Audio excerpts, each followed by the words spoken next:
Hi, my name is Jessica. I'm 27. This Christmas was supposed to be the first one I kept for myself. Instead, I watched my mom clutch her phone, her face draining of color as she whispered, "What? This cannot be happening." 5 kids screamed on a video call behind her, toys crashing, someone crying over spilled juice in a ruined dress. On her screen was the photo I had just sent. A beach chair, my sunglasses, a plane ticket with today's date. She had built the entire holiday on one assumption, that I would cancel my life and babysit 5 grandkids. No pay, no thanks, just guilt. This year, I didn't save Christmas. I let it collapse without me. Before we go on, tell me where you're watching from. A quiet room, a parked car, or somewhere you finally chose for yourself. Echoes of Life is here with you as this story unfolds. 2 weeks before that video call, my phone lit up with my mother's name. I was finishing a late report, cold coffee on my desk, my suitcase half packed in the corner. I answered on the third ring. "Hey, Mom."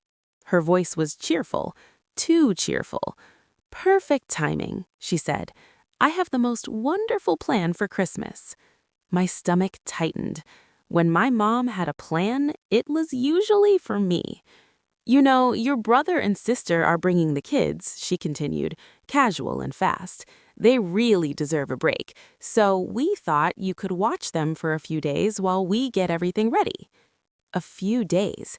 5 kids, 2 under 3, twins who treated every room like a jungle gym. "Mom," I said carefully, "I told you I booked a trip, the beach place I've been saving for all year." She laughed it off. "Well, you can move that. It's not like you have a husband or kids." Flexible, that was her word. What it really meant was this: my time was optional. My life was adjustable. Everyone else had real responsibilities. "I really need this break," I said. "I'm exhausted." "You get breaks all the time," she snapped. "They don't, and you love the kids." There it was again, guilt dressed up as praise. I hesitated, my throat tight. "It's not about the kids," I said quietly. "It's about no one ever asking me." She sighed, annoyed. "Don't be dramatic. We're all counting on you." She hung up, confident the guilt would work. That call didn't hurt the most. It clarified everything. After that call, I didn't say yes, I didn't say no either. I sat there staring at my suitcase, half-packed, quiet. Normally, this was where I folded, where I canceled myself gently so everyone else could relax. But something felt different. Instead of calling my mom back, I called Martha. She didn't bother with hello. She said, "You have that voice, the one you use when your family is being ridiculous." I told her everything, the trip I'd been saving for since summer, the phone call, the way my mom said real responsibilities, the 5 kids that somehow became my problem again. Martha was quiet for a moment. Then she said, "Jess, do you realize they do this every year?" She started listing it.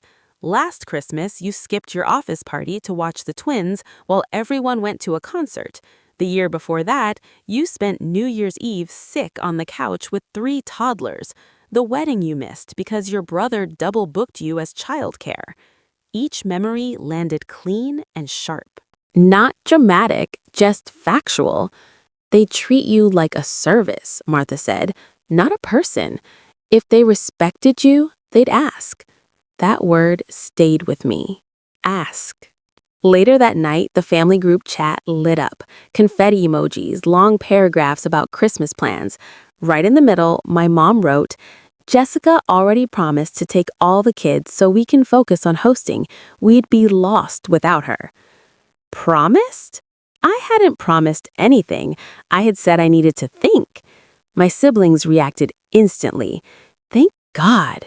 I really needed this break. You're a lifesaver, Jess." Relief poured in. Not gratitude, relief that the burden wasn't theirs. No one checked with me. No one asked if I was okay. That's when it clicked. This wasn't miscommunication, it was assumption built on years of silence they had mistaken for agreement. I typed, deleted, typed again. Got your messages, I'll figure out my schedule and let you know.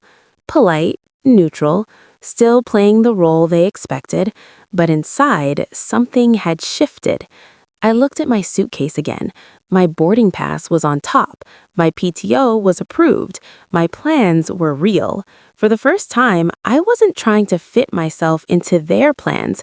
I was wondering what would happen if I stepped out of them. They thought I'd cave, like always. What I did next ruined their entire Christmas. If you've ever been treated like the default babysitter in your family, comment me. The next day, during my lunch break, I opened my laptop and stared at the beach rental page. I'd been hovering over it for weeks, afraid to make it real, afraid my family would drag me back. Check-in, December 23rd. Check out, December 27th, the exact window my mom wanted me on her couch with 5 kids hopped up on sugar. My PTO email was still open beside the booking tab. Approved days off, non-refundable flight. Proof I wasn't flexible, just convenient. I hesitated for 1 second. Then I clicked confirm. Just like that, the trip stopped being a fantasy. It became a fact. A few minutes later, my phone buzzed. "Hey, Mom. Have you thought about what we talked about?" she asked, skipping any greeting. "I'm still figuring things out," I said evenly. "Well, I already told your sister and brother you'd do it. They're counting on you. We all are." There it was again, planning around me without me. "I never said yes," I reminded her. "You didn't say no either," she snapped, "and I knew you'd do the right thing." The right thing. Her favorite shortcut to obedience. Then she added, like it was small, "Your sister ordered matching outfits for the kids. They're taking photos by the tree. We can't have chaos in the background." So that's what this was. Not help, not family time. Image. "If you make this difficult, you'll ruin Christmas for everyone," she continued. I almost told her then, almost said I'd booked it, but I knew the script. Tears, phone calls, relatives recruited like backup singers. So I chose a new habit. I stopped warning people who never listened. "I'll let you know before the holiday," I said calmly. Her tone dropped, sharp and warning. "Don't pull anything dramatic, Jessica. There's a lot riding on this." When we hung up, I didn't feel guilty. I felt clear. No more rehearsing. That night, I packed properly. Sunscreen, a book, a swimsuit I'd never worn. I put my boarding pass on top. The group chat kept buzzing. Plans, complaints, assumptions dressed up as certainty. My mom typed it again. "Jessica will be here tomorrow to take the kids tomorrow." Not yet, because if they wanted to build a perfect holiday on a promise I never made, they were about to meet the truth, and I was already walking toward the door. Christmas Eve arrived faster than I expected.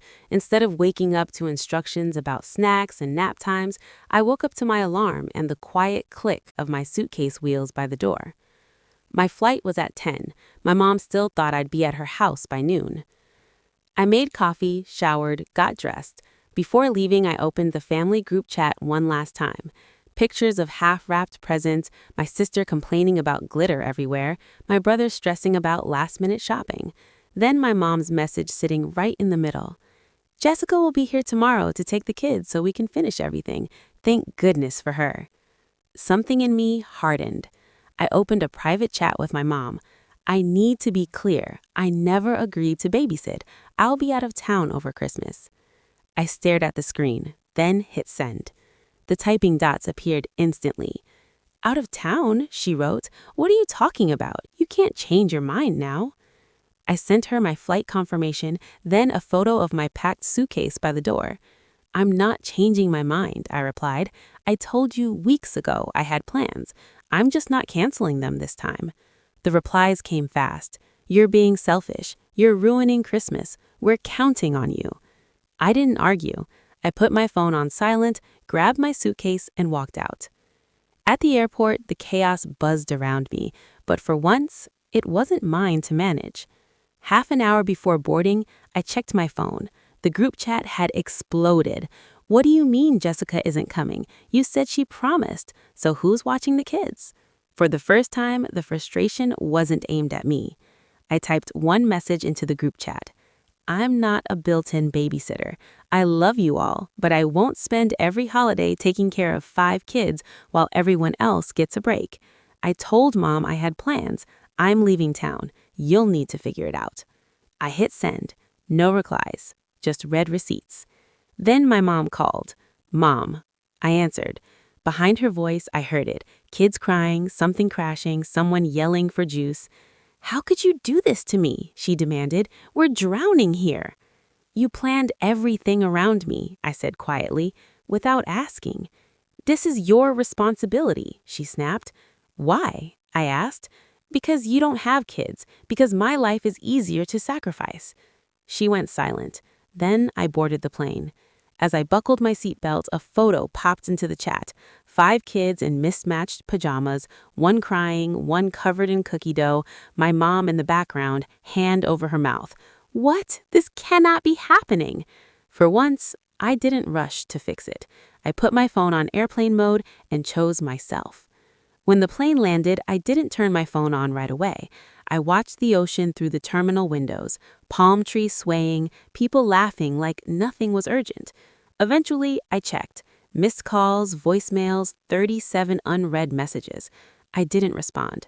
I turned my phone face down on my bag. That night, I slept without waking up guilty. No instructions, no, "Can you just," no. Countdown to someone else's comfort.